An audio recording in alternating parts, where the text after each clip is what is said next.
Welcome back. Now, Invicta has delivered top-line growth with revenue jumping 7% during the annual period. This, however, didn't filter down to its profit as headline earnings per share fell 4% to 470 cents. And joining me as we zoom in on the factors weighing in on Invicta's bottom line is company CEO Steven Joffe. Thank you so much for your time, Steven. Actually, how would you describe the year that was? Because as I mentioned, despite that top-line growth that we saw, we did see a dip in your headline earnings per share.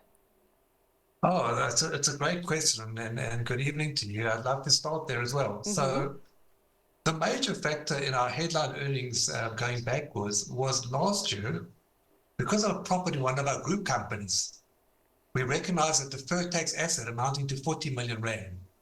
So taxation was 40 million rand lower than otherwise would have been, and profit was 40 million rand higher.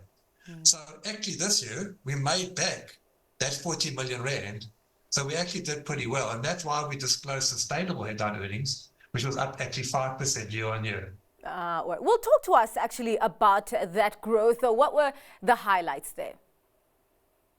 Well, because it was really a tough year everywhere. I mean, it was tough in South Africa for all the factors that we all understand and know. There were issues on the ports, the railways, electricity, water. You know all the issues better than I do. So that manifests itself throughout the year. But the bigger issue, and we face that issue everywhere in the world, and people don't understand how tough it actually is, was the interest rates. Throughout the world, the interest rate environment is tricky with high interest rates. And the distributors who we generally supply to are choosing not to deploy their cash and rather conserve cash and not buy stock. And that's manifest everywhere. So it's been a tough year in our space, in every environment and throughout the competitive landscape. So it's not something unique to us. It's just how the world has been for everyone. Yeah, it's actually quite interesting that you say that the big headwind here is high interest rates. But I also know that, I mean, I would imagine that this is one of the reasons you also have, been engaging in efforts to reduce your own debt. How is that journey going? So we've made tremendous strides. If you look at us over 4 years, I think we started with net debt over 3 billion rand, and I think we reported at about 400 million rand. So you can see what we've been able to achieve. Huge amount of focus on inventory and working capital. And actually, post the year end, we were very pleased to announce the buyback of our listed preference shares. And that's the last step of our debt reduction strategy. So I'm very pleased to make that announcement and very proud to do that for our ordinary shareholders. Yeah. Well, I mean, the environment is tough, and you have, given us, details in terms of how your customers are doing. In terms of now margin maintenance, where are you there? Because I did see that I think you reported a 0.5% increase in that margin. Are you finding it difficult to maintain those kinds of margins? Are you at a comfortable level? I think we're at the correct level. It's always a difficult discussion with customers, but we need that margin to maintain our business, and I think we tried to preserve it this year. The management teams worked exceptionally hard really throughout our group in maintaining that margin, and we're pretty pleased with the efforts. All right. I hear you on that.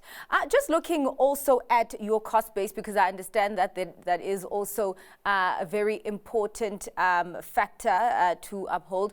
How is that looking? So when we adjust for anomalies like new acquisitions and some write-off of operating equipment that we had during the year, our year-on-year expenditure increased by 6.7%. And if you consider a large base of our costs is offshore, and if you consider the astronomical increases in things like logistics during the year, we were pretty pleased with that work. All right.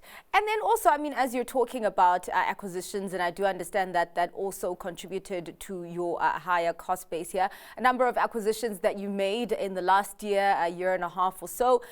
What are the main deciding factors in your asset acquisitions and recycling? Is it all geographical diversification?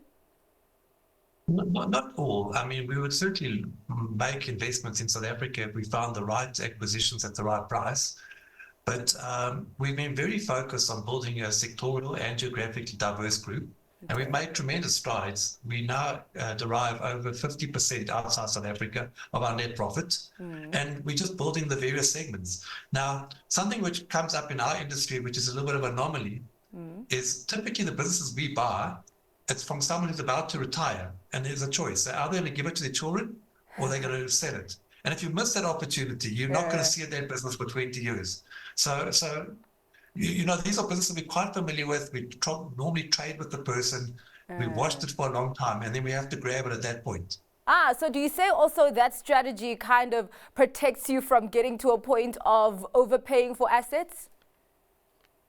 I hope so, but we've got like quite a diligent investment committee who are non-executives. And they give us quite a tough time as well in investment committee meetings. So I hope they protect us as well. And I also hope the executives are doing our job in just trying to buy things that are properly priced. All right. Well, as we wrap up the conversation, Steven, just talk to us about the short-term outlook, what investors can expect there, and if there are any risks, further risks that could threaten growth here. Look, I think the biggest risk facing us all in South Africa is the low growth environment in manufacturing and mining output. And that's obviously a huge risk to our business as well. I mean, these returns are eked out by really working hard because there's very little tailwinds that we're getting. So we're very hopeful that the government of national unity will come up with policies and procedures that will basically enhance growth in those sectors. And globally, we are also hopeful that our central bankers will start reducing rates, that we can see more money in consumers' hands and spending can carry on. Indeed, we are all hoping for that and crossing our fingers for that. Thank you so much for your time and for your insights there, Steven. That was CEO of Invicta, Steven Joffe.